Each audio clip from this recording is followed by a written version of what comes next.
My relationship with the skin whitening cream and that journey began at the age of 11 when I used my pocket money to buy a skin whitening product instead of my favorite chocolate. I will do anything to look like I belong to my family. Welcome everybody, and thank you for joining this Mischon Academy session where I'm going to be interviewing Shweta Agarwal. This is part of a series of online events, videos and podcasts looking at the biggest issues facing society today. Just to introduce myself, I'm Daniel Naftalin, I'm a partner here and I'm chair of the employment department at Mischon de Reya, and I will be hosting today's event. So, about Shweta. So Shweta Agarwal is an anti-colourism activist with a colourful life. A computer science engineer by way of background, her passion is dancing and writing. She grew up in India and Japan, and after moving to London in 2000, she ran a Bollywood dance company, 3B, bold, beautiful and very Bollywood. If you read the book, you'll see B's have a resonance in her life, alongside working at UBS in their IT department. As a creative director for 10 years, some proud moments involve her troupe being a semi-finalist in Britain's Got Talent in 2010 and being invited by the London Olympic team to audition for the final ceremony. A new passion emerged when she wrapped up her dance company to prioritise family life. The lack of representation in children's books inspired Shweta to launch the Dev and Ollie series of picture books based on festivals in India. Her books are popular in schools and libraries around the world, and Shweta has been awarded the Asian Woman of Achievement for Arts and Culture in 2016 and was invited by the late Her Majesty the Queen to Buckingham Palace for the UK-Indian Year of Culture in 2017. Her awakening during the Black Lives Matter movement in 2020 led to her to pen her raw and honest memoir, The Black Rose, which was released in December 2022, and the book has resonated globally. Today we welcome her to Mischon de Reya.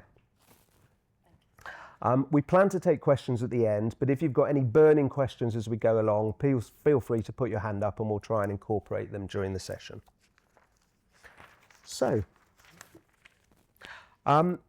can you start by explaining the concept of colorism to an audience not all of whom will have an innate understanding and certainly not a lived experience of what's involved? Sure. Firstly, thank you so much for having me here. Thank you for inviting me, Mischon. It's a great honor to be able to address this topic, a difficult topic. So I hope that it's okay for me to be very candid. And I hope that you don't mind me using terminologies and words such as white, black, and brown to describe certain communities only for the purpose of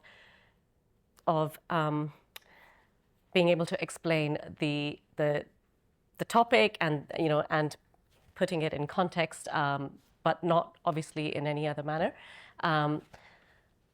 Colorism is basically discrimination or prejudice that individuals of a certain community face because of their dark skin tone. And it usually is something that you see within an ethnic group or race.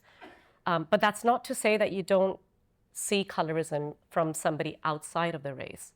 So what I mean by that, for example, is say somebody or say a white person was repeatedly discriminating against a person of color, black or brown, by differentiating or discriminating between the certain skin tones of those between those two people, for example, promoting the lighter skinned individual or hiring the lighter skinned individual versus the darker one, even though they have the same credentials, that is colorism experienced from outside of the community.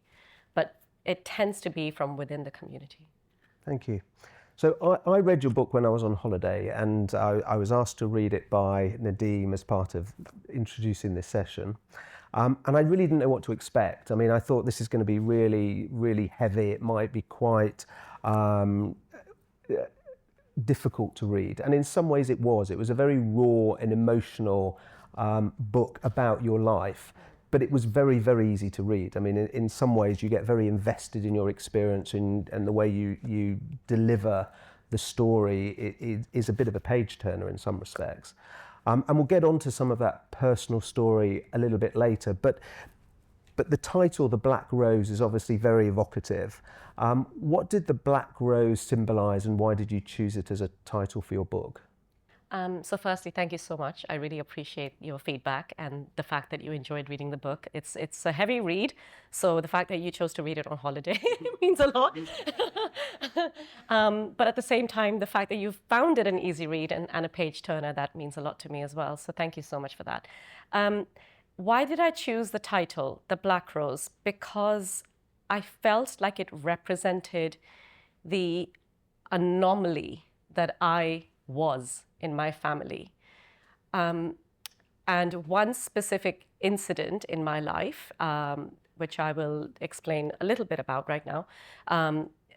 In a nutshell, I went to boarding school at a very young age. At the age of 6, I was enrolled in a boarding school when my parents moved to Japan.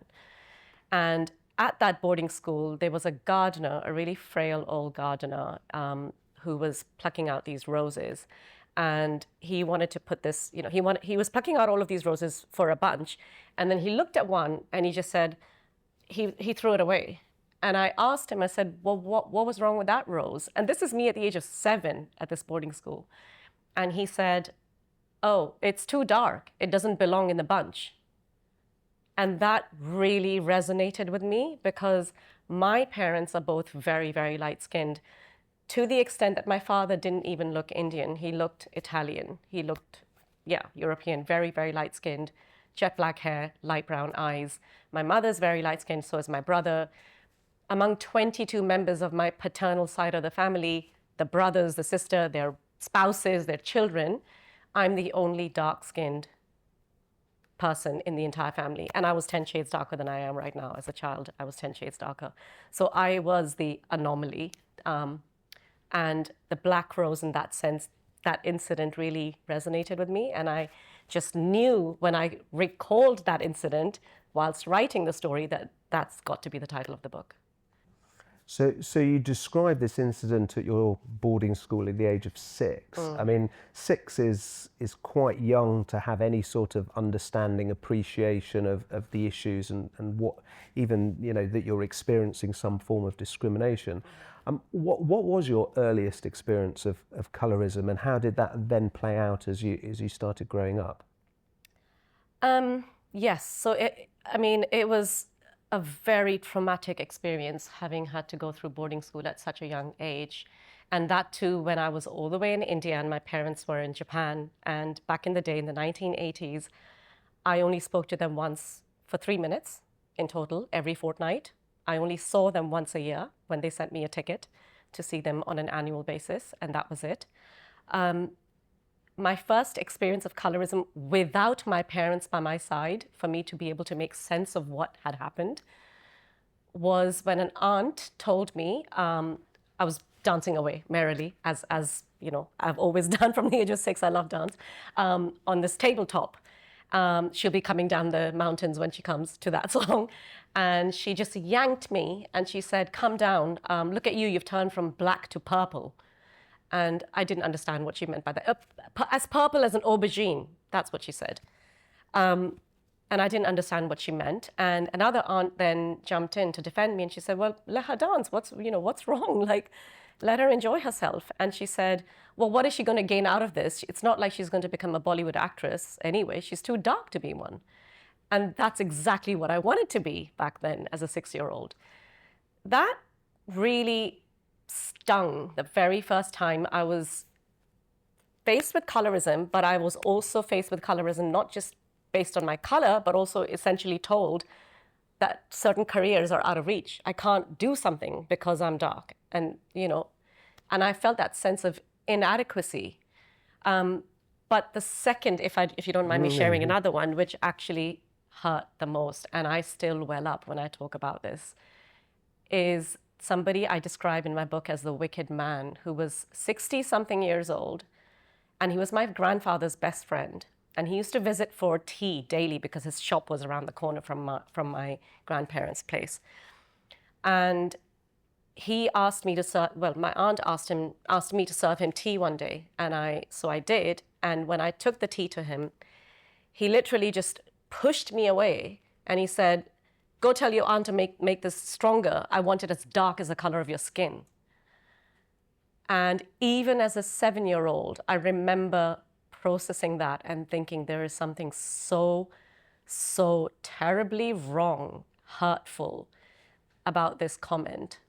And as a 60-year-old man, that too, you know, from coming from a 60-year-old man to a 7-year-old child, sorry, that still hurts. And it's something that I find myself repeatedly going back to when I talk about my first experience.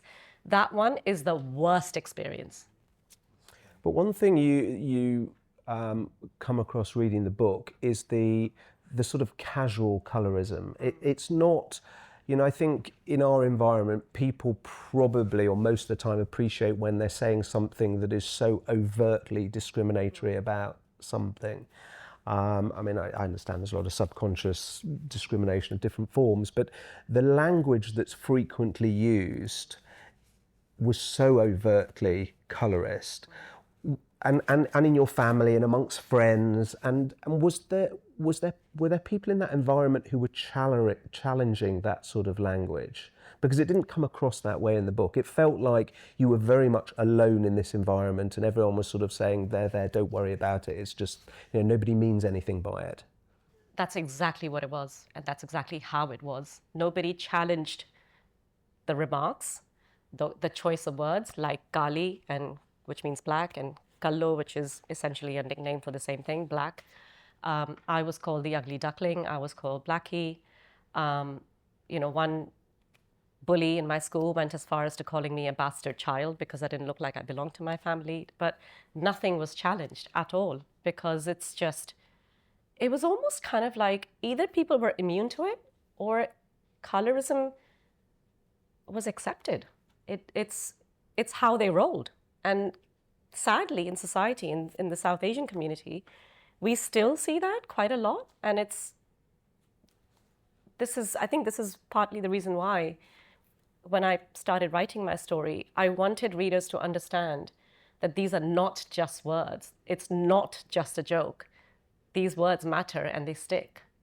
Did your family realize at the time, or your friends understand how upset these comments were making you? So my father, there is an incident in the book where I again describe where the wicked man is, you know, spewing abuse on me again. And my father finally actually overhears him because he happens to be in India at the time. And he stands up for me and he gives this wicked uncle a piece of, you know, his mind. And he never, ever says anything nasty to me after that. But aside from that, I don't think that there was anybody who challenged it. I mean, if there was anybody who did, it was almost like they were shut down immediately, like the other aunt who challenged it when I was dancing, you know, on this tabletop. And then, of course, there's the whole age authority. If there's somebody older than you in our culture, you dare not say anything to them, even if they're wrong. So there was a lot of that as well growing up that I saw. Okay. So could you tell the audience what it was that finally inspired you to write the book of your experiences? So my daughter actually was the very first person to inspire me. She called me out in Thailand, and she caught me red-handed buying a skin whitening cream.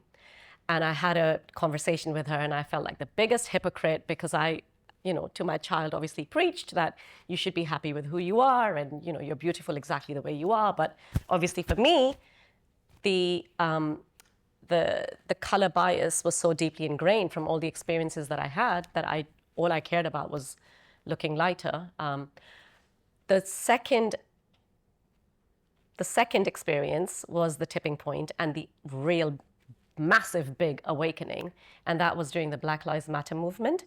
Not to say that my daughter didn't, you know, shake things up for me, but I think it was also to do with the fact that I felt like I could just brush it aside and carry on, which is again wrong, I know, and that's what I did. I kind of promised her that, yeah, I promise you this is awful, what I did is terrible and I'll change. And then I just went, well, she doesn't need to know my little secret because I couldn't change myself, basically. But the Black Lives Matter movement hit me really, really hard because I faced someone else outside of my family. And what I mean by that was I attended a protest in our local area in Rickmansworth, one of the very last ones on the 20th of June. And I asked my kids and my husband to, like, go very passionately with me and create these posters and banners. And then I was talking to a black man in the middle of the after the protest. And I remember I had a red cap on. And whilst I was talking to him, commending him for sharing his experiences, some terrible ones of like physical violence against him, I remember zoning out and just thinking about shifting my cap because I didn't want to catch the sun. And that moment hit me really, really hard. I felt like the biggest hypocrite on the planet, thinking, I don't have the right to be here. I can't be fighting racism if I've given into colorism and I'm still worried about my skin tone, because racism and colorism, there is a very large intersection. And after that, I just had sleepless nights with guilt and shame. And it was that hypocrisy that led me to writing The Black Rose after all these years. And can you just explain a little bit more about why moving your cap was related to colorism, and also talk a little bit about how you came to use skin whitening products? So the one thing that we are repeatedly told, particularly as South Asian women, not so much men, because men, it's great if they're tall, dark and handsome, although dark is not to do with skin tone, in the traditional sense, in the English, idioms. Indian translation, everything dark means skin tone dark. Whereas women are only ever meant to be fair and lovely, like the cream. And the reason why I was more focused on shifting my cap is because I'm repeatedly always told, don't catch the sun, you'll turn dark. Don't catch the sun, you'll... The first thing that I have to experience as a comment, or the first comment that's made rather, every time I return from holiday and I'm on a video call with family is, what happened to you? You turned so dark. That's it. No, how was your holiday? Oh, it looks like you had a great time. That's it. That's all they care about. So that was the reason why I was so focused on shifting my cap and not catching the sun. My skin whitening, my relationship with the skin whitening cream and that journey began at the age of 11 when I used my pocket money to buy a skin whitening product instead of my favorite chocolate, 5-star, back in the day in India. You still have them. You still get them. And I remember the desperation, again, because of one final incident that happened. And I just told myself, that's it, enough is enough. I will do anything to look like I belong to my family. And as an 11-year-old girl, I didn't know any better, and that's all that I wanted to do. And skin whitening creams were everywhere on billboards, and Bollywood stars were, promoting them and being, ambassadors of these products. And I didn't think there was anything wrong in using a skin whitening cream, because even at beauty salons, they were suggesting bleach every couple of weeks to lighten your skin. And age 11 is the first time that I bought one. So presumably staying out of the sun and using these creams became quite a feature of your youth and your adolescence. Mm-hmm. Yeah. And that impacts on how you interact with friends, what you do on holiday, how you enjoy yourself. And presumably this is experience shared by millions of children in your situation. Yes, absolutely. So, I mean, this sounds so ludicrous now that I think about it, right? But the tube is like that big, literally that big. And all you do is you have enough to just put on your face, right? That's it. Did I care about the rest of my body looking 10 shades darker than my face? No, I didn't, because this is all I wanted, to look lighter so that I look like I belong to my family. And was I even looking at the rest of my body? Absolutely not, because I could cover it up somehow or the other. And, this is where people judge you. So I carried on with the skin whitening creams until 45. The day I attended that protest, that cream finally went in the bin. Right. So you attend the protest, you realise you've got to do something to address your personal relationship with colorism. Part of it is obviously stop using the skin whitening cream, but another part of it was writing the book. So how did you then go about the process of writing the book, and was that a cathartic event for you? The most cathartic thing that I have ever done for myself. I have healed, I have grown, I have helped others. I like to believe as little as possible, or in as big of a way as possible, to help them heal with their experiences of colorism, or to even educate those who don't know about colorism or understand colorism, because it's not something that they see within their community. The process was the most challenging thing I have also done in my life, because it's a very personal story, so it wasn't easy to pen. But having said that, the flip side, and ironically, is that it was the easiest thing to pen because it was my own story.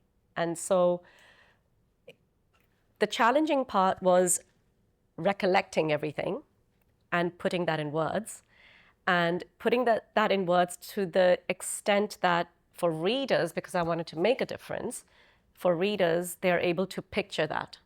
And that means that you have to literally write it as vividly as possible, describe it as vividly as possible, rather. I used to close my eyes and I'd have tears rolling down, literally with eyes closed. And oftentimes I had to get up, leave my desk, and then go for a walk or something. It took me 2.5 years to write the story because I just couldn't face certain incidents or certain trauma.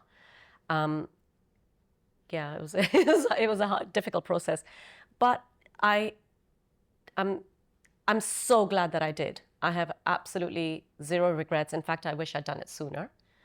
And I know how much I have grown now as a person, because I've not just unlearned colorism, but I've unlearned so much more internal bias towards so many other forms of discrimination, not just colorism. Was it a lonely process writing your book? Very. A very lonely process, but having said that, my husband, my children, they were there along with me the entire way, reading one paragraph to begin with at a time, and they're like, "Can you please at least write a chapter before you ask us to read?" They were really supportive, thank you. And my mother, this was the challenging part actually. My father's no more. My mother and my brother had no idea what I had been bottling inside and what I had buried, because that's another thing that we find in our South Asian culture. We don't talk about trauma. We don't talk about things. So when I landed in Japan at the age of 9, after 2.5 years at boarding school, there was not a word spoken to me about, "We're really sorry, what have you been through, how was life there?" Just land, get on with it. When I started speaking to my mom about certain experiences, because I wanted to be true to my story and I could recall certain things, for example, when my brother started sleepwalking and I had visited Japan, I hadn't returned home. I remember that being a visit as opposed to returning. And the reason why I was petrified was because I was going to be sent back because my brother went missing under my watch. And that means that they'll never, ever have me back again. That's what I was, telling myself, and I'd built this up in my head. And when I asked my mom, she was absolutely shocked. And she said, "How do you remember this?" And I said, "Well, I guess this is what you call childhood trauma. It sticks and it stays, and I just wanted to check with you." And I think from that point on, she started to understand how much this had impacted me. And she started to ask me questions and say, "Okay, well, so tell me more. What did you experience when we were not with you?" And then I told her about this wicked uncle. And then initially, she got defensive, and because he is somebody who's related to my grandfather, as in best friend, and the classic response is, "Oh, I'm sure he didn't mean it that way." But I think she started to understand, actually, these words do matter, and it's not just a joke. And in fact, if anything, she started to understand and appreciate how she was on the positive end in terms of positive bias, because my mother's light-skinned, and her sister, Sangeeta, that I describe in my book, is my skin tone, actually even darker than my skin tone. And then she started to understand how Sangeeta must have experienced it. And 2 years later, she was here at my book launch, and she actually spoke a few words. And she said, I wish I had understood back then what it does to a child. And I just wish for this book to make a change to, for other people to read this. Well, there's a raw honesty that comes through the book. I mean, I think it comes partly due to the fact that you disclose so many things that, I'm sure you hadn't shared with anybody. I mean, the feelings of rejection when your brother was taken to Japan and you were left in boarding school. You talk about your father's death. There are lots of issues in there which, I'm sure you wouldn't share with people casually. So that is partly what makes it so readable. But again, it lends to the authenticity of the experience as it comes off the page. And in terms of your perceptions of beauty and self-worth, have they changed since publishing the book? Yes, my goodness, 180-degree shift. I kid you not. My husband will confirm this. When we got married, I used to straighten my hair because curly hair was not seen as, it was seen as unruly.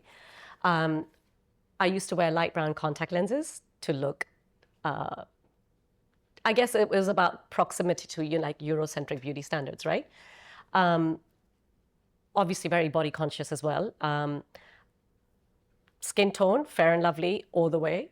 Lighten every photograph before uploading it anywhere. I avoided the sun, and I would find an excuse to, over any holiday, any summer holiday with the kids, I'd find an excuse to just be on the sunbed, under an umbrella, of course, and not join them in the pool, pretending to read. Now, it's just such a liberating feeling to accept yourself the way you are.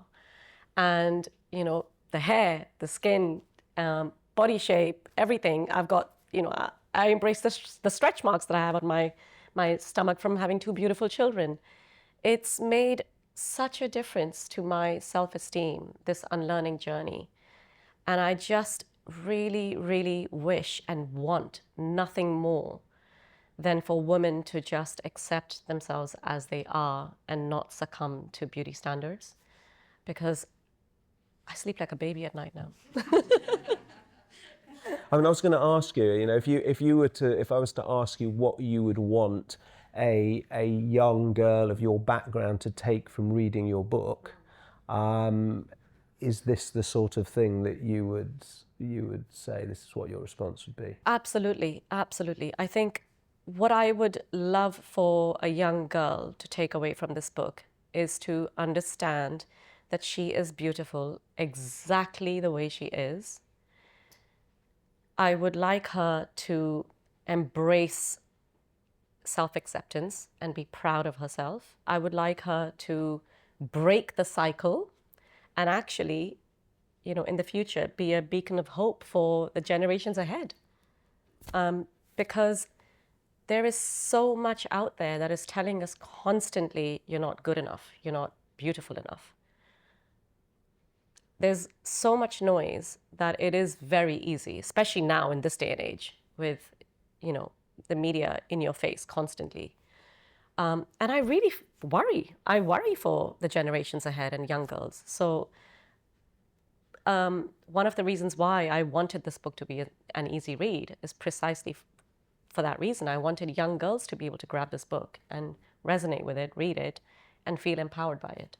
And I specifically asked you how a young girl might react, partly because there might be a little more, empathy or resonance between the two of you. But obviously, colorism affects men and women. Mm-hmm. But could you just explain a little bit more about how you think it impacts more on women? So I'll speak for myself in terms of coming from the South Asian culture. It impacts women tenfold more than men, because men are, if they're dark-skinned, they're seen as the tall, dark, and handsome, whereas women, you're only measured by the fair and beautiful standards. And for example, media, representation tells us what our society is, right? media also influences our society. So it goes both ways. Bollywood being the biggest representation of South Asian culture, you will only and only see light-skinned actresses in Bollywood. Priyanka Chopra, the superstar, global superstar, is still considered dark-skinned in Bollywood. Whereas the actors, I would say 90% of the A-list actors are dark-skinned. 90%. So that's a clear reflection of society as well and what is happening in India. The skin whitening industry was focused primarily, well, literally only on women until a few years ago, where a Bollywood superstar, Shah Rukh Khan, started selling skin whitening creams for men. That's a burgeoning market too, but obviously received a lot of backlash, thank goodness. There's absolutely no question that when it comes to colorism, women are faced with it tenfold more than men. And I think that is the case with other societies too. I have seen that in Japan. It was mostly women who felt that pressure. Growing up in Japan, I've seen that. But other communities, I can only infer. I mean, I'd love to explore more of these topics with you, but we've got so much we need to cover, and I want to give the audience a chance to ask questions as well.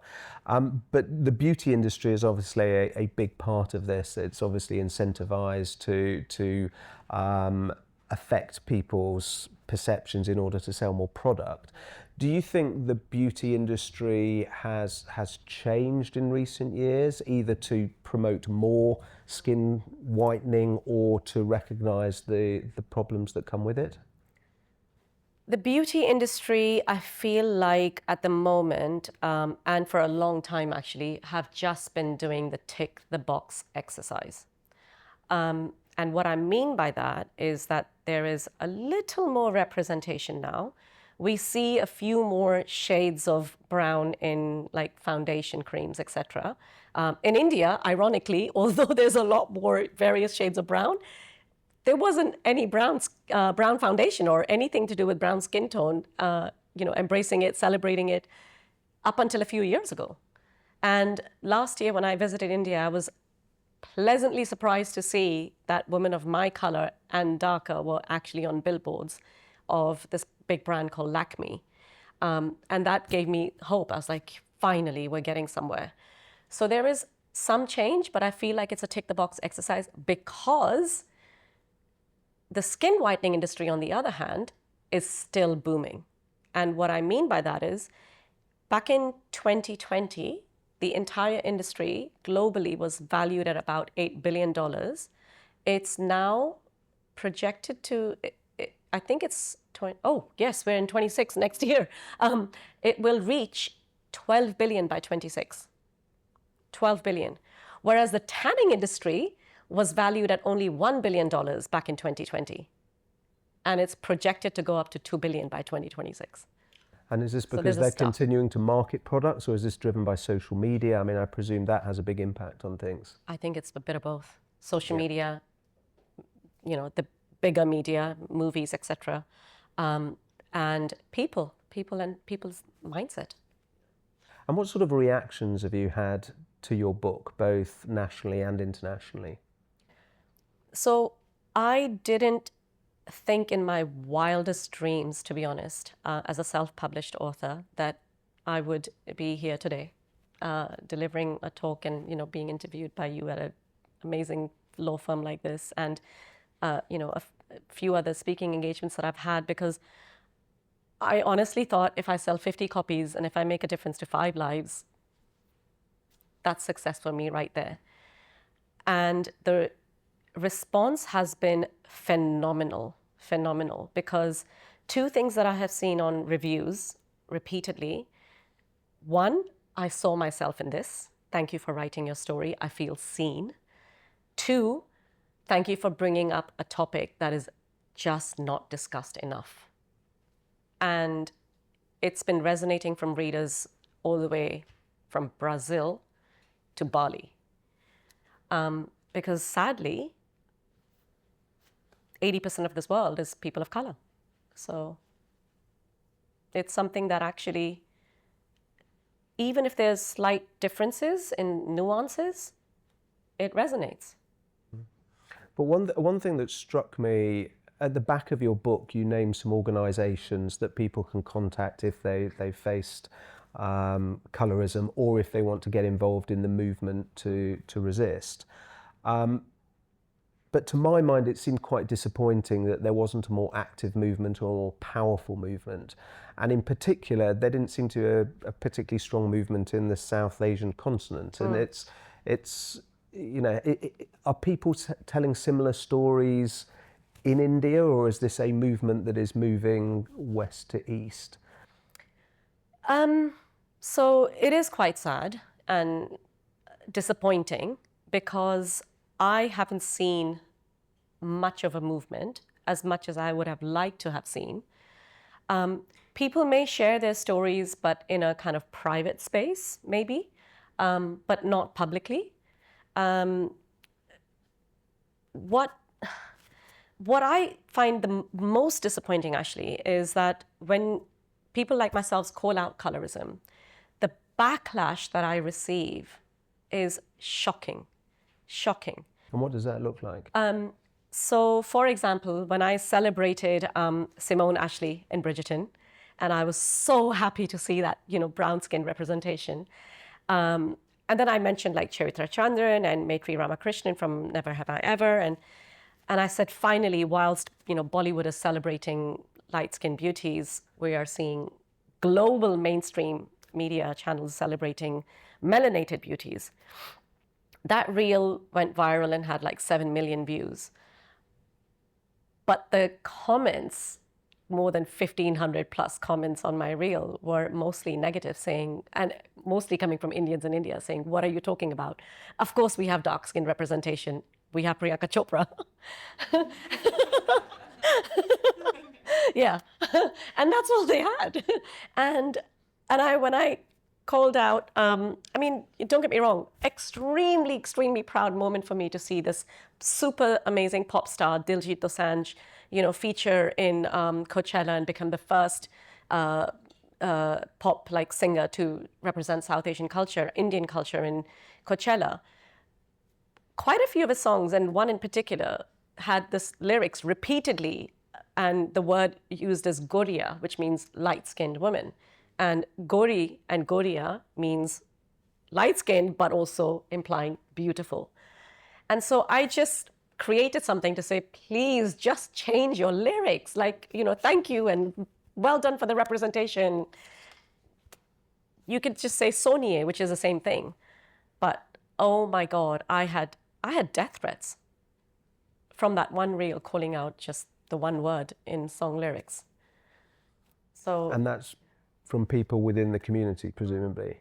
And why do you think they're resisting? Is that just the sort of negativity you get on social media, or are people actually motivated to resist progress in this area? I think people are. They are actually resisting the change, and it's so deep-rooted. They're resisting the change also because I just want to briefly touch upon the 3 other social constructs or ideologies that bring us to colorism: classism, colonialism, and casteism. Very often, a lot of Indians will blame colonialism alone for colorism. But that's not the case and it definitely shouldn't be the case, because colorism and casteism is something that has prevailed in India from time immemorial. And actually, classism is something that's prevailed in the world. Japan has never been colonized, but you see skin whitening in the industry there is huge, and you see it's rampant. I feel that people resist it because people then have to look within and call themselves out. And they don't want the benefits of those social constructs to be taken away from them. So, I could carry on talking for a long time. I've got plenty of questions, but I think we need to open it up to the audience. There we go. We've got one straight away. Thank you so much for sharing your story. I've been nodding along the whole time, from everything from like unruly curly hair to get out the swimming pool because no one will marry you if you're dark. Like, I've heard the whole spectrum of it.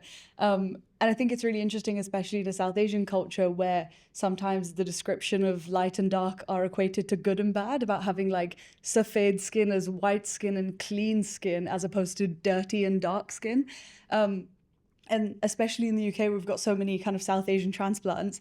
What was it like for you in a culture where previously there's these Eurocentric standards, and then you come to the UK where everyone's doing the opposite, right? Everyone wants to get darker and be tanned, and they're lining tanning beds and outside in the sun. What is that kind of, how do you kind of reconcile that in your brain as something that makes sense? Well, I mean, initially it didn't make sense. It was something that I was so shocked about. I was just, it didn't make any sense to me. But I also remember feeling beautiful for the first time in my life after having moved to the UK, which is so ironic. And I felt like I belong, even though I'm in a country where I'm the different one. And that is one thing that I actually find very, very sad and disappointing about colorism, the irony of it, that you are made to feel like you don't belong within your own community. But yeah, I hope I've answered your question. Yeah. Jen, do you want to take one of the ones from online? Yes, of course. So I wonder if your parents' colorism towards you was based on their generation, but since they moved to Japan as a homogenous country, do you think they faced similar experiences like yours in Japan, which affected their perception of skin colour and changed their attitude and behaviour?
Be happy with who you are.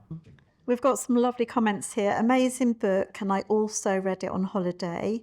If you could speak to the evil man or your boarding school bully today, what would you say to them? So the wicked man is no more, and I'm not going to lie to you, I wore the biggest smile the day I found out that he was gone. I wish I could just tell him how his words that he thought are just a joke impacted me so much that I literally considered myself, I started actually believing that I don't belong to my parents. And how is it okay for him to know? How could he sleep at night knowing that an 11-year-old had to succumb to buying a skin whitening cream? I wish I could tell him that. The bully in Japan, it's very interesting that you asked that, because I was just talking to Daniel about this earlier in the other room. I went to Japan last year for my school reunion, and he was there, and we are friends now. And actually, because I was traveling on my own, he really looked after me, and he made sure every single day, like, I knew what I was doing, what my plans were, even though I was back at home in Kobe and it felt like home again. And he spent every spare minute that he could with me, and he apologized to me. And he said, I'm really, really sorry, but I know this is inexcusable, but I hope you understand that what happened back then was a reflection of how we were all brought up. And it's just, you know, I didn't know any better. And I forgave him, and I said, it's okay. And I hope you understand why I have written the book in the way that I have. I don't mean to shame you. And I've changed the name and his, you know, everything. The way that he's described is not exactly how he looks. But I just want this to be something that is educational for people to understand what bullying does to you and how much it impacts you. Hi, I just had a question, and I wanted to get your thoughts on what you think communities of colour can do to to tackle the issue of colorism. Because I think, obviously, as you mentioned, it's actually a lot of times it's reinforced within communities of colour. And just by way of example, I mean, I'm of Nigerian descent, and when I would speak to like sort of elders in my family, and they would talk about growing up in Nigeria and who was amongst the cousins was classed as the prettiest, inevitably the person's skin tone would come up, and so she was fair, and so that was automatically associated with being the most beautiful. And I remember my family and I, we watched a show on Netflix called Indian Matchmaking, and in the bio data, a lot of the guys always wanted a light-skinned woman. And so I just wanted to get your thoughts on what you think communities of colour can do more to tackle the issue, and just to add a little bit of nuance with it as well. In tackling that, how do you sort of bring everyone along? Because, for example, I have half-Russian, so I'm slightly long with it. I have half-Russian cousins who are obviously mixed race, and sometimes I know people who are fair skin or light skin who are within the communities of colour. A lot of times people assume that maybe they think they're better, or they think, and actually that's not always the case. So how do you kind of tackle those issues? Yeah, that's a great question, because there is so much resistance, right, within the community. So 2 examples. One, my mother, my very own mother, she's 67, and she has been on this unlearning journey with me. The very first thing that she said to me when I told her that I wanted to start writing this book, she said, what difference is it going to make? Exact words, verbatim, I kid you not. 2 years later, she was at my book launch, my biggest champion. She's always asking me how it's going. She's, you know, always makes sure that she remembers which day I'm going to which speaking engagement and wishes me good luck. Second one, a grandmother from India got in touch with me, and she said, I've just read your book. My daughter-in-law lives in the UK, brought a copy.